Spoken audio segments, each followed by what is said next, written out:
that. We're in Dubai this evening. I'm Becky Anderson. This is Connect the World, and this is the part of the show where we do the Global Exchange, the series where we take a look at the emerging markets around the world. And as we're in Dubai, of course, what better time to take a closer look at its finances. Now, 5 years ago, things were pretty bleak here as the financial crisis exposed Dubai's dependence on borrowing. It has, though, bounced back after restructuring most of its debts. Dubai, once again, let me tell you, thriving. Hotels are busy here. The one we're in tonight, I can tell you, is at something like 101% occupancy. Doesn't seem real, does it? But it is. It's buzzing.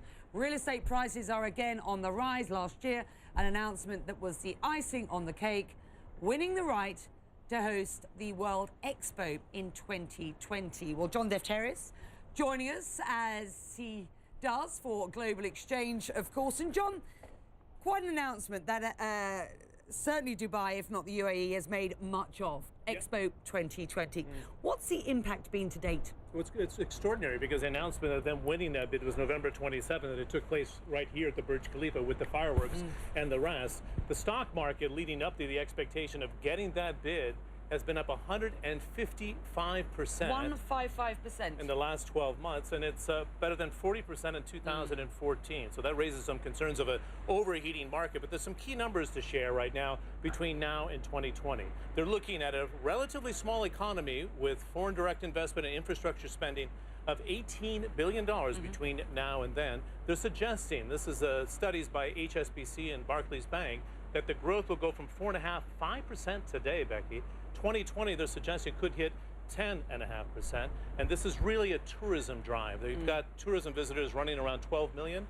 They think by 2020 they could double that to 25 million. You talked about hotels. They're talking about building another 100 hotels to keep up with the demand. Another 100 hotels doubling the capacity. These sort of statistics are amazing. I think they were looking at visitors of something like 8 million in 2008. They're looking at 15 in 2015. As you say, some 25 million by 2020. Just how concerned are authorities here, and should investors be, about the potential for another bubble? We've seen it before. Yeah, let's talk about the authorities first and foremost. I had an interview with the Minister of Economy, Sultan Al Mansouri, and asked that question very candidly. And he said, look, we have to control inflation. The basket, the consumer price index, looks low. It's running about 3 to 4%. But we see that hotel prices have been going up, restaurant prices have been going up, so they are monitoring it very carefully. Real estate prices last year went up 60% for sales in prime real estate, and rents went up 60%.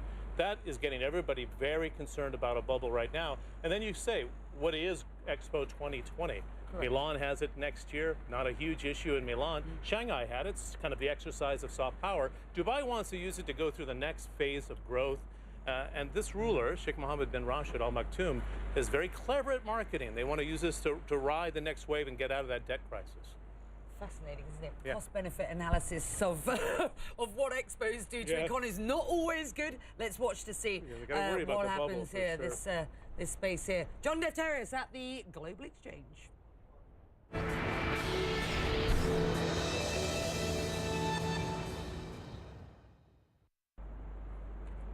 Well, we were talking about the Dubai debt crisis going back 5 years ago with Becky there. 1 year ago this month, Cyprus was going through the same financial crisis. In fact, they had to have a bail-in with savers there trying to bail out the country after the Troika came in and said you have to clean up your books. But 1 year into it, we're starting to see growth come back in for some major projects, including a marina to handle super yachts of 115 meters. And this week's 1 square meter, we take a look at projects going right back up in the Mediterranean island.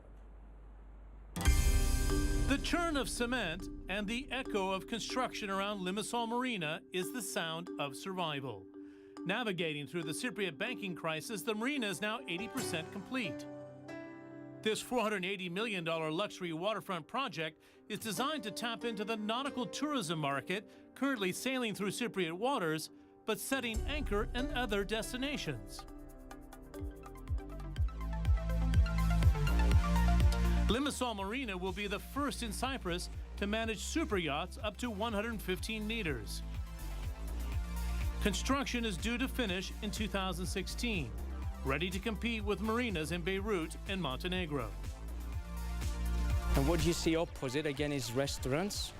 Cybarco is the lead developer of the LIMASSOL Marina Consortium, made up of 7 shareholders. After a jolt during the recent financial crisis, confidence appears back up. The developer says $160 million in sales are already on the books. People have become much more conservative. So before, all the developers throughout the world, we were putting a new project in the market, and everybody was buying off-plan and turning around properties, and there was no end user. So nowadays, people want to make sure that whatever they're going to be buying off-plan, this project, A, is going to be delivered, and B, there's an end user, it's not just investors. Apartment prices start from around $500,000. That's $7,000 per square meter.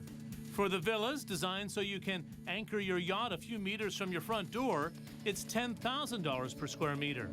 The most expensive sold for nearly $18 million already. The government minister in charge says the project is trying to appeal to an elite customer. Our strategy is very clear. We want to compete at the high end of the market, maintaining our numbers, improving our numbers, but also earning much higher per capita income per arriving passenger. And certainly with the purchase of property in Cyprus, they can get permanent residentship, which makes it very easy to do business with the European Union and other member states. This is the first major marina project in the country to set sail. If successful, it will lead to the 2 others pending along the coastline. John Defterios, CNN, Limassol, Cyprus.